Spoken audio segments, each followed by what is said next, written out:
RTI International's Justice Practice Area presents Just Science.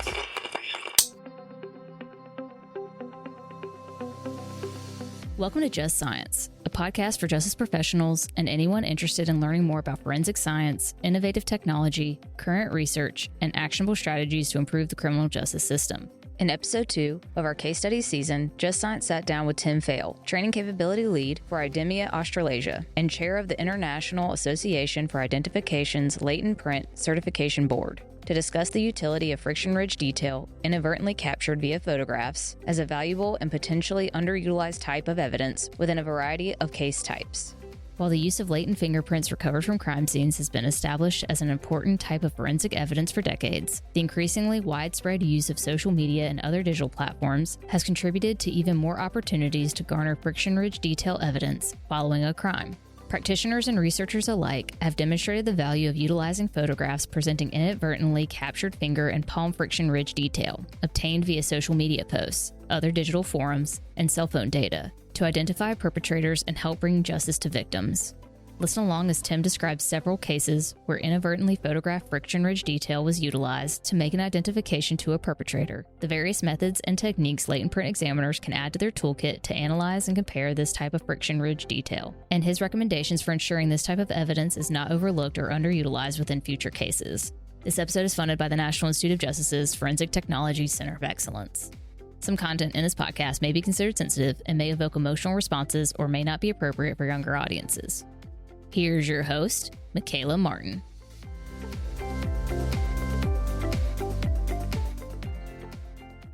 Hello, and welcome to Just Science. I'm your host, Michaela Martin, with the Forensic Technology Center of Excellence, a program of the National Institute of Justice. On today's episode, we will discuss the utilization of ridge detail inadvertently captured in digital evidence, which is becoming increasingly more common due to the widespread use of social media. Joining us today to discuss this type of possible identifying evidence and its application in a variety of modern-day and cold case types is Mr. Tim Fail. Welcome to Just Science, Tim. Thank you for sitting down with us today. Thank you, Michaela, and thank you for having me.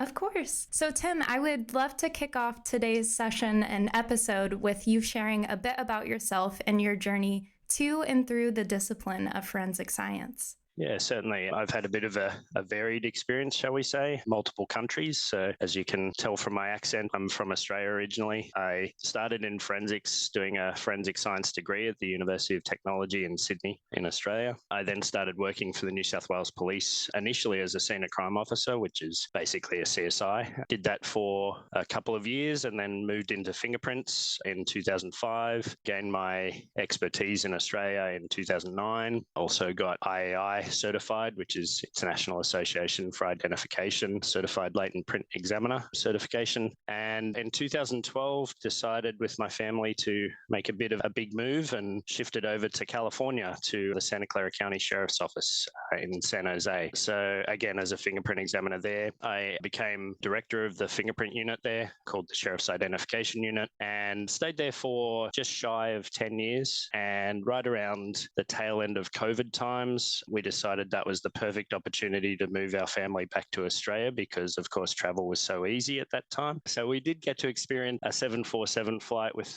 10 people, and 4 of them being my family, back to Australia, and then 2 weeks in a quarantine hotel, which was, shall we call it, a life experience. And then after moving back to Australia, I began working for Idemia as the training capability lead in Australia. We had a major upgrade to the national automated fingerprint identification system here in Australia, and I was responsible for training all the examiners in Australia on the new system. So that's kind of my short bio, I guess. That is quite the international journey. Lots of the forensic ecosystem that you've experienced from the practitioner side to the vendor side. So that's great. I know that you mentioned the International Association for Identification, so the IAI. So you're currently the chair of the Latent Print Certification Board. Can you tell us a bit about your role and the primary aims and objectives of the board? Yeah, certainly. So the board is responsible for maintaining the latent print certification program for the IAI. We're responsible for creating new testing materials, administering the tests, marking the tests, and maintaining certification registries. We also currently are in the midst of all the certification programs for the IAI, not just the latent print one, getting the program accredited as well. So that for anyone who's been through an accreditation at an agency, there's a lot of background work with that. So those are the main responsibilities. I've been on the board since 2015 and been chair of that latent print cert board since 2019. So I'm in my second and final term as chair. It's been very fulfilling professionally. It's wonderful to give back. It's a lot of work, as anyone who's on the cert board will tell you, but very rewarding work, I would say, at that too. So speaking of the IAI, you recently presented a lecture at the IAI's Forensic Educational Conference entitled Social Media Fingerprints and Other Inadvertently Photographed Ridge Detail. Can you provide an overview of this lecture for us? This lecture was actually, I first gave it in 2015 at the Centennial Conference in Sacramento. And it was after my kind of first case dealing with this kind of evidence. And really, it's targeted at evidence that perhaps some examiners are still unaware of. I would hope that more and more examiners are more and more familiar with it as we progress now onto 2024. It's a type of evidence that you could receive in your day-to-day work. It's a type of evidence that often detectives either don't know about, don't know the possibility for use, aren't even thinking in that space. And so my idea was just to sort of raise some awareness. So as well as the case I worked on, I presented on some other cases that I found that were published in 2015. It was slim pickings. There are only a very small number that I could find. A man that we'll talk about throughout this, who's done quite a bit of research in this, Shane Turnage out of Canada. He was one of the few who had done some research in this, worked a case in this kind of evidence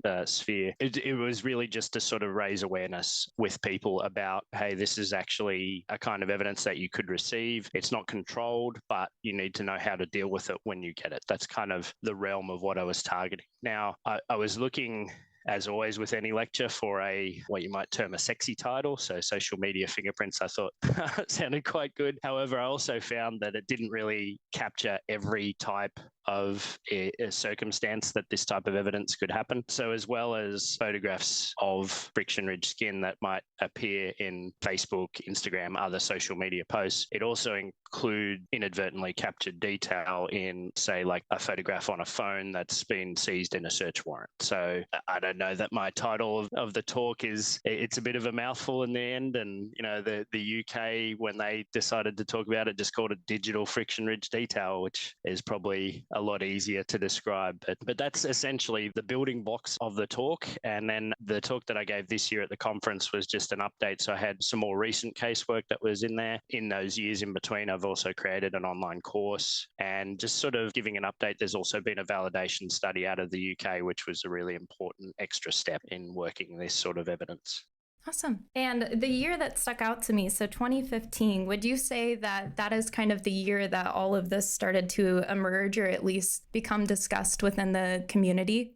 Certainly for me, as I mentioned, there were a few people who had raised some awareness about it before. Shane Turnage in particular out of Canada. Chris Grice as well had published about a case that he'd worked on. But for me, my introduction to it was really around 2015 because that was the first case that I worked. And that case at Santa Clara County Sheriff's Office, we have had a number of police agencies that would submit evidence to us, and one of those being Los Altos Police Department. And I got a call from a detective one day who said he'd found suspect for a series of burglaries that had self-incriminated himself on some Instagram posts, basically just bragging about the proceeds of the crimes and everything. But the Instagram account had been set up anonymously, so he couldn't trace who had set it up. But in trawling through some of the posts, he found a photograph and he said, hey, I've got a photograph of the guy's hand. I'm just wondering if you'd be able to identify the guy from his handprint that's in this photograph. So for the fingerprint examiners listening in, he said, oh, it looks really good. It's really good good quality. So the fingerprint examiners listening in, I'm sure you've heard that before, where you'll hear, oh, it looks like really good quality to me, and then you get it and it's terrible. This was not that case. This one, he sent me the image and I immediately said, yeah, I think we can do something with this. It was a photograph.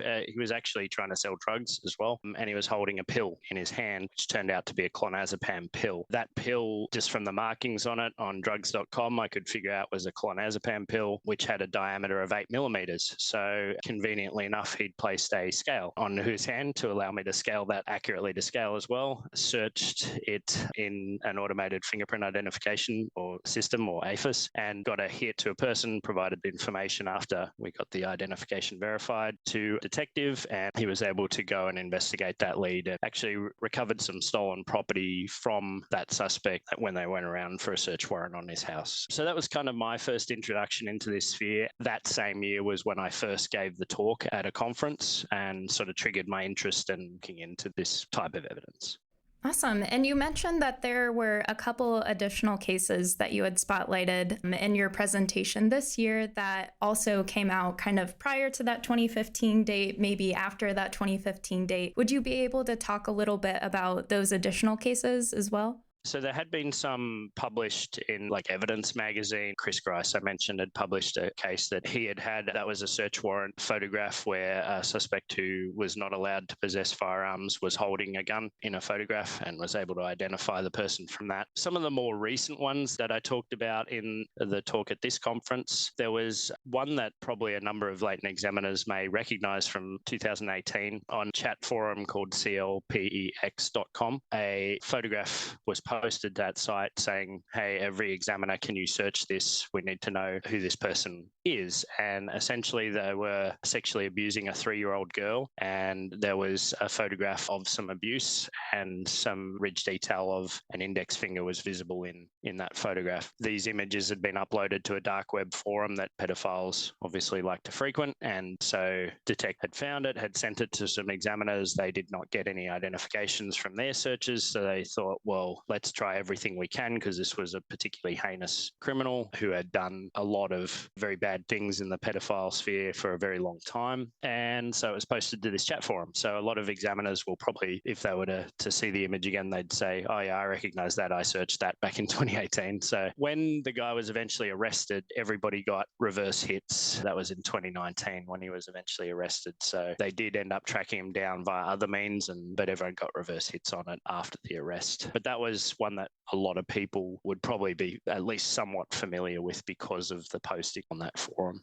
I appreciate you sharing these 2 case studies, Tim. I find that they demonstrate the utility of this type of evidence in a variety or spectrum of case types. From these 2 case studies alone, it sounds like this type of evidence can prove to be recoverable and valuable in any case that contains digital evidence. So in your response, you also specifically called to any fellow latent print examiners who may be listening in today. For that audience, what are the main takeaways for modern day latent print examiners? Does this type of evidence bring about the need to expand the toolkit of traditional analysis and examination techniques? I personally think so. First of all, awareness, as I've mentioned a few times, awareness is the key. So just being aware that this type of evidence exists, that you can use it, you can get identifications from it. And these images are not set up where the person is placing a scale next to their finger and they're photographing their finger with the purposes of having it identified. So it's very different to, for example, a live scan capture of a fingerprint where it's a controlled environment, right? It's controlled with the capture of that. It's a known scale. In these images, you don't have a known scale. So having the awareness about the type of evidence, having the awareness about how to use this type of evidence as well. So, if you have a suspect, a one-to-one comparison is fairly straightforward, but not all the time. Sometimes the ridge detail is not facing the camera. Matter of fact, that happens quite a lot. And so it could be trailing away in one direction or another. And so being able to understand the techniques that are available to be able to correct that perspective issue that's present in the image so that you can make a one-to-one comparison. And then if you don't have a suspect, or if the suspect is not identified, being able to search that in an AFIS system effectively and accurately with an accurate scale is critically important. So knowing how to scale the image correctly,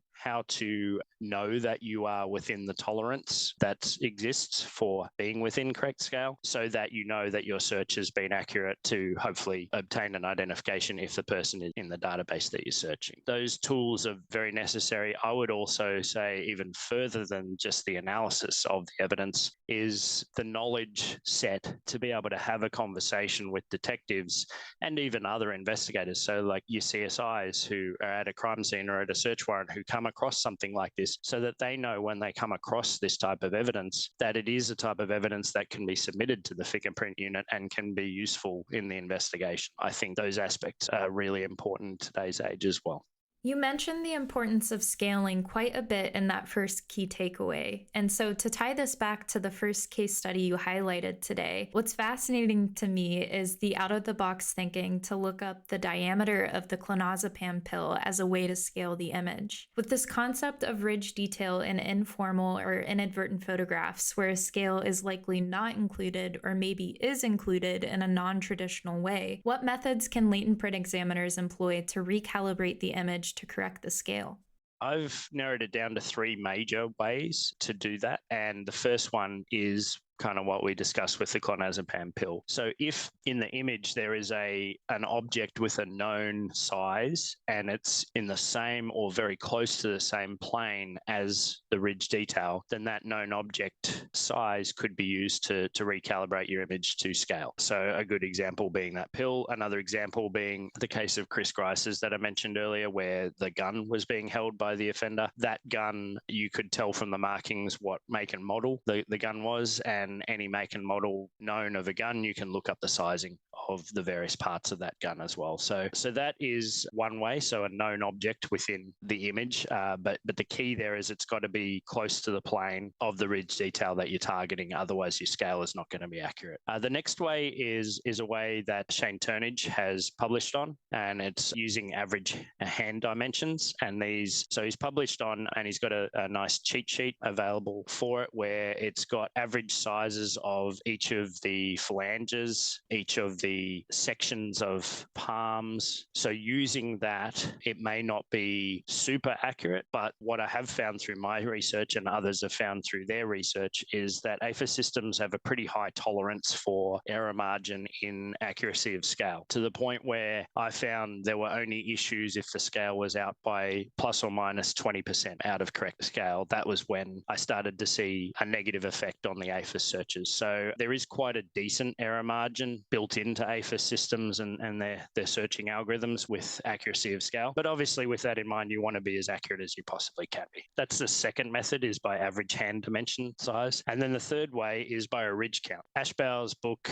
Quantitative and Qualitative, I've forgotten the exact title, but most people know it as the QQ book. His book talked about the average width of friction ridges. And so you can use that information to do a ridge count of, I would say you want to target a minimum of 10 ridges and preferably 15 to 20 if you have that many. They should be parallel ridges and preferably with as few ridge breaks as possible. So as few bifurcations and ridge endings breaking up the flow of the ridges as possible. You obviously want to avoid curved areas as well. So straight parallel ridges if possible, getting a ridge count and then using that Ashbauer's average ridge width to figure out the size and the scale from that. And I've had very good success with that as well. So those are kind of the three methods that could be used to recalibrate an image to scale in this circumstance. And going back to that first option, you mentioned the importance of plane. So how can latent print examiners adjust perspective for ridge detail on a non-perpendicular plane? There's a number of different options there, and Photoshop is hopefully a tool that most examiners are familiar with and have available to them. If Photoshop is not available, there are some tools in other programs. I'm less familiar with those, but I do find the ones that I've seen, they tend not to be as powerful as good with this particular issue as the Photoshop tools are. So the three kind of tools, and they're kind of in order of ease of use, but also the harder they are, the more more powerful the tool is as well. It always seems to be the way, right? Like you would love for a tool to be both powerful but very easy to use, but it's not always the way. So there's one called lens correction in Photoshop, which is a very simple one where you can just basically correct the horizontal or vertical perspectives. Kind of like if you think about rotating a globe, it's that kind of thought to it. The reason it's in Photoshop is to correct any distortion from, for example, if you've used a fisheye lens and objects are distorted in the image, you can use that lens correction to just kind of help correct for that. That's the purpose of it in Photoshop, but it can be useful for these circumstances to correct perspective. The next one is perspective crop. So this is in the crop menu of Photoshop, and it's called perspective crop. And you can basically create a crop. You are going with the angle that your friction ridge detail is on, and then when you click the tick, it will take that angle and make it on a straight plane. The biggest problem with that one is you can't really see the effect of your perspective crop until you click that tick. So there is no previewing of it. So it is a little trickier to get used to, that one, but a bit more powerful than the lens correction. The last one is, unfortunately, in Adobe's infinite wisdom, they have stopped using the 3D space in Photoshop after version 22 of Photoshop. So I've always highly recommended to turn off your auto updates to Photoshop if you want to use this particular function in Photoshop. You can even have an older version of Photoshop and the newer version of Photoshop loaded on your computer at the same time, if you have enough disk space, I guess. But it's a filter, it's in the filters menu called vanishing point. And vanishing point allows you to rotate either an entire image or a section of an image around the X, Y, and Z in Australian, or Z axes, and not only rotate, but you can also compress or expand on those axes as well. So as well as being able to correct the perspective around to being much more two-dimensional, which is obviously what we're looking at with a live scan or inked captured fingerprint. So as well as correcting that perspective, you can also correct the unnatural expansion or contraction that will happen when a fingerprint or friction ridge detail is out of correct perspective. So usually if the print is tailing away from the camera, the ridges will be compressed in that area that's tailing away from the camera. And if it's sort of angled more towards, the ridges will be more expanded compared to, so shall we call it normal, compared to a two-dimensional capture. So being able to correct for those issues, you can preview what you're seeing when you're using that 3D space. But as I say, the biggest problem is, unfortunately, Adobe have done away with the 3D space in Photoshop after version 22. So if you want to use that particular tool, version 22 is it for you. Those are the three main ones. I have actually started investigating another tool called Perspective Warp, which is available in Photoshop as well. I'm kind of in the early stages of looking into the capability with this particular type of evidence in mind. I'm still in the very early stages there, but if someone wants to have a play around with Perspective Warp as well, my initial look at that seems fairly promising. And maybe we'll hear about it at next year's IAI. Yes, I would hope I can do an update there, yes. In keeping with the theme of overcoming challenges and preparing this type of evidence for latent print analysis and comparison, with the need to compare social media and other inadvertently captured fingerprint evidence to two-dimensional known exemplars, is it safe to assume many times friction ridge detail is not captured in the two-dimensional aspect?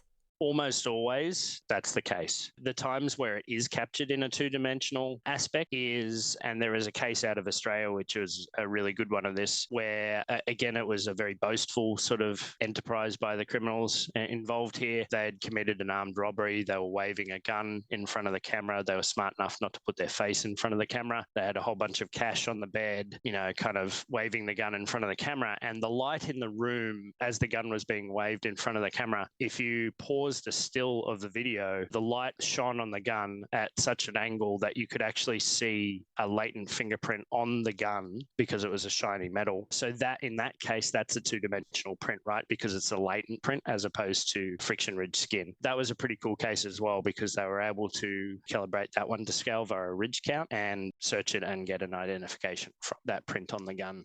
But I would say that two-dimensional example that I gave would be the exception rather than the norm. It is almost always the case that you're looking at friction ridge skin with this type of images, and therefore it's going to be three-dimensional. And how can that be corrected by latent print examiners in the non-oddball cases of having a 2D print? first of all, the accurate recalibration to scale is very important. But second of all, why that vanishing point filter in Photoshop in particular is so powerful, because it allows an examiner to not only correct perspective if the ridge detail is tailing away in one direction or another, but as well as that, correct the compression or expansion of ridges so that the print appears much more like a two-dimensional capture of the same ridge detail would appear. And that's ultimately the goal, right? If we can get the three-dimensional friction ridge detail image to appear much more like a live scan or inked captured 10 print, two-dimensional print is of the same person, well, then we're going to have a much higher success rate and accuracy with searching that print and being able to identify it. That's ultimately the goal, and the ability to correct for those distortions really are mainly around accurate recalibration to scale and correcting perspective in the image. So I'd like to talk a little bit about enhancement to latent prints and inadvertently capture friction ridge details. So for the techniques that are used, are they different from traditional approaches to enhancements made? Aside from things like the perspective corrections, I would say not really. It's just applying what hopefully examiners are already aware of to these situations. So hopefully examiners are familiar enough with the color wheel and with being able to use like lightens like and opposite will darken. And obviously there's the fluorescent aspects to color, but that's generally not what we're dealing with here. So, being able to use a like color, skin color has a very specific tone in certain races. So it tends to be in a specific area of the color wheel, and then either using a like color to lighten that area, if that's what you need to do in your image, or darken it with the opposite color. Those are kind of the main sort of enhancements. Other ones that I've found are very useful, again, in the sort of Photoshop sort of sphere, if people don't have these sort of enhancements available in their AFIS system, would be things like curves, which are great with pretty much any image, really, and also levels. In my online course, I talk about a specific way of using levels where you can actually target and see what you are removing from the image so that you can avoid removing any ridge detail information. And that's achieved by holding the Alt key in when you slide the minimum and maximum bars of levels.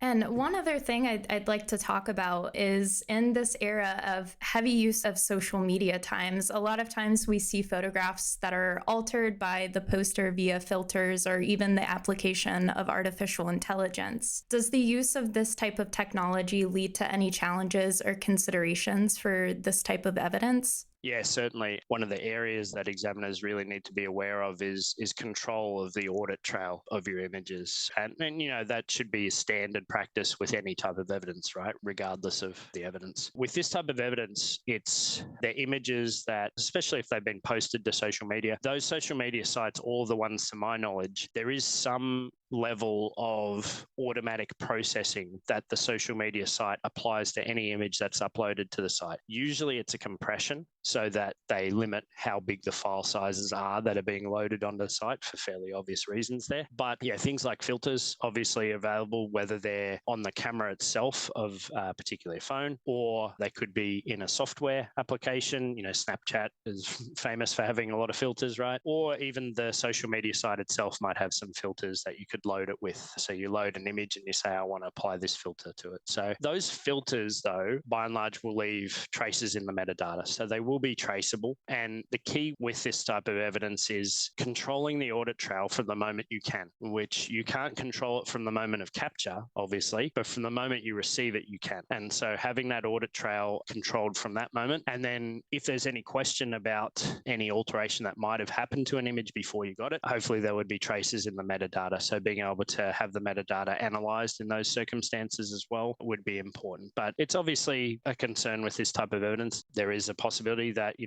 an image could be modified before it's posted and some sort of effect to the ridge detail has happened in that case. I would also say for those who have been fingerprint examiners long enough, that type of modification without leaving an obvious trace of it in the image itself that a fingerprint examiner would be able to see visually would be exceptionally difficult. And going back to a theme that came up earlier, surrounding education, especially investigators in cases, in your opinion, is there anything that the latent print community can do to educate law enforcement on the utility and value of this type of evidence? Yeah, conversations, communication, like most things in life, right? And especially work, conflict, all of it. It always comes down to communication, right? So this is no different. And I would say the key here is having those conversations with your detectives, talking to them about this type of evidence, talking to them about how you can use it if they come to you with this type of evidence, what kind of cases you can use it in, pedophile cases, search warrants, social media posts for any kind of crime. All of those types of cases, you can have a discussion with your detective. You could show them examples, and there are now plenty of them that have been published. So just doing a Google search on this kind of information, you'll be able to find a whole bunch of published articles about cases where this type of evidence has been involved. I love how you mentioned kind of the onset of cases employing this kind of approach early on, starting those conversations. To swap over to the other side of maybe outcomes, are there any legal considerations surrounding the use of photographed hands and other ridge detail posted on social media or other media platforms? So first of all, there's the legality of obtaining any evidence, which applies to, well, any evidence that we want to talk about, right? So above and beyond that initial legality of seizure of evidence, which by and large the detectives are the ones who mainly have to worry about, the audit trail of those images, as I've mentioned before, is really critical here. So maintaining that audit trail, whether you have a digital image management system that does that as part of the processing that it has for images, from the moment it's stored, it archives the original copy, and then you're only ever working with a copy of the original as opposed to the original image. Or if you have to do that manually, either way, maintaining that audit trail. If you use Photoshop, Photoshop has a setting to turn on your metadata tracking. So it will track anything that's done to that image that you've done to it in Photoshop in the metadata via that metadata tracking. So that's key. I would also say in the legal aspect, like we have with any new enhancement tool or development medium, new chemical, a critical thing that happens with any of those circumstances is a validation study. So luckily for us, a validation study has been done, has been completed, and has passed accreditation. And that was done in the UK. And so that validation study was very broad ranging. It's a very lengthy document. The UK agency that did it is more than happy to share that validation study with examiners, but they passed, I believe it was October 2023. The validation study was approved through their accreditation assessors. So I would say those two things are pretty key, and being able to point to that study, maybe having your own internal assessment in your own agency, not a full-blown validation study, because that's already been done for a start, but some sort of internal confirmation that this type of evidence works in your procedural setup, I would say is also important. Really, those are the key things to be aware of, legally speaking, in my opinion. And a few items I feel and themes that have come up through our discussion, but I would be curious to know, in your perspective and in your journey with this type of evidence and presenting to various audiences and learners for adding this to their toolkit, are there any identified needs or recommendations that you have for overcoming any of the current challenges or gaps regarding this type of evidence in the field? Yeah, so probably my biggest one, and I made mention of this in my talk at the conference this year, is making sure that you don't have such a restrictive policy on the receipt of images of friction ridge detail so that you eliminate some of this type of evidence from coming into your lab from the get-go. And what I mean by that is, particularly in the US, because of what flowed on from the Mayfield era, for example, with latents requiring 1,000 PPI minimum resolution to be submitted, at least to the FBI for searching, for example. So having and I know a number of agencies that have policies like this where they say all images of friction ridge detail must be a minimum of 1,000 PPI, otherwise they will not be accepted. And having a restrictive policy that doesn't even allow an image to be assessed on its own merit is potentially very damaging for this type of evidence because, and remember what I said about social media platforms, they'll often compress the images when they're posted to social media. The control of the capture of these images isn't there compared to a CSI capturing a photograph of a print at a crime scene or a lab technician photographing a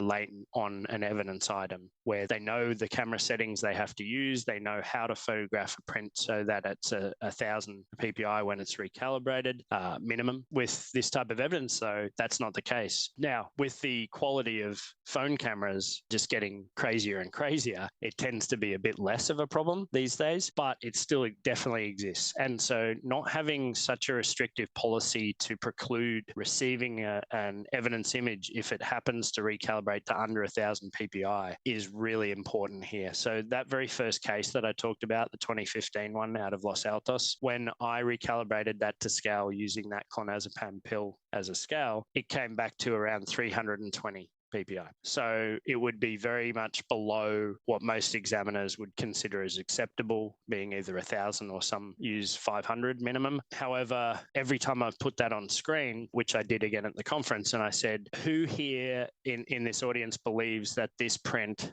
is perfectly suitable to be used in comparison and to be able to be identified? And well, as far as I could tell, everyone in the crowd raised their hand. It's a crystal clear, beautiful palm print that we're talking about with very clear detail. It's just a case that the image is 320 PPI. So I think having a policy that allows you to assess images on their own individual merit and assess if the detail is clear enough to be able to accurately and confidently determine the ridge detail that's visible in the image, as opposed to saying hard and fast, no, it has to be 1,000 PPI or else. That's my number one recommendation here. And this conversation I had with a number of people at the conference this year, and matter of fact, had a back and forth on email with a few people of, okay, here's our current policy. How could we adjust it so that it's not as restrictive, but still making it clear to the people who submit their crime scene evidence to us that they need to maintain a minimum standard for their evidence. So having the verbiage around that, it does sort of force them to do it what we might say the right way, and having it the proper resolution for the images they're capturing under controlled circumstances versus an uncontrolled circumstance like a social media post image, and being able to assess it under its own merit. You bring up a great point regarding the technological advancements that have occurred over the past several years with smartphone camera capabilities. From your own casework experience and discussions with agencies that have utilized this type of evidence in their cases, could you see inadvertently photographed friction ridge detail being utilized in cold case investigations, whether that be cases with social media evidence or even photograph evidence from cases predating the current social media era? Yeah, absolutely. Or even search warrant photos, right? So search warrant images could go back, 40, 50 years, right? Not digitally, obviously, but if there's somewhere sitting in a cold case folder, an image that happens to include ridge detail in it, then why not? And actually on that front, this is one that I didn't include in this talk, but I did talk about at the conference as a different case. I presented on a 1979 cold case homicide at the conference as well, where in that particular case, and it was very fortuitous. And I always say to examiners, if you have something to present about, even if you don't think someone wants to hear it, there are people that do want to hear it. Please do present at conferences. And one of my best reasons for that was this case. Anyway, when I was putting together the talk, I looked at the autopsy photos and I realized that there were 4 photographs of the forearm and hand of the victim. And they were taken of, I don't know what the medical terms are, but showing the palm of the hand and then showing the back of the hand. So rotating, but showing the forearm and the hand. And in those images, now these were Polaroids, right? And they were scans of the Polaroids. So I've zoomed into the hand parts of these Polaroid images, the scans of the Polaroids that I had. And I realized, particularly in the hypothena area of the palms, there was good ridge detail there. And went ahead and compared that to the remaining latents in the case, and lo and behold, was able to identify one of those remaining prints in a very probative area to the victim and rule that one out from being considered as a potential suspect's one. So absolutely, when you're talking cold case, there's a real case example where it was an inadvertently captured ridge detail. There is no way known that coroner or the coroner's assistant was trying to capture the ridge detail in that hand when they photographed the forearm and hand. They were purely just trying to show some injuries that the person had sustained sustained during the attack. But there's a real life example where this can be applied to cold case. So absolutely, I think it has application. Obviously, in more recent years, cold case work for sure, because you're dealing with digital evidence, you're dealing with social media posts, you're dealing with iPhones and other types of phones, cameras capturing things, but even the older ones for sure, absolutely can be applied. That's an incredible case, especially for scanned Polaroid captures. Thank you for sharing that. Yeah, absolutely. Thank you for your time discussing the fascinating topic of social media fingerprints, Polaroid fingerprints, and other inadvertently photographed ridge detail, and how this type of evidence can support case resolution. Tim, it has been a pleasure talking with you today. Thank you, and a pleasure as well, Michaela, and I very much appreciate your time and asking me to be involved in this. If you enjoyed today's episode, be sure to like and follow Just Science on your platform of choice. For more information on today's topic and resources in the forensics field, visit forensiccoe.org. I'm Michaela Martin, and this has been another episode of Just Science. Next week, Just Science sits down with Dr. Michael Nurnberg to discuss the forensic subdiscipline of forensic podiatry and a variety of cases that he has supported through performing gait analysis and utilizing footprint impression evidence. Opinions or points of views expressed in this podcast represent a consensus of the authors and do not necessarily represent the official position or policies of its funding.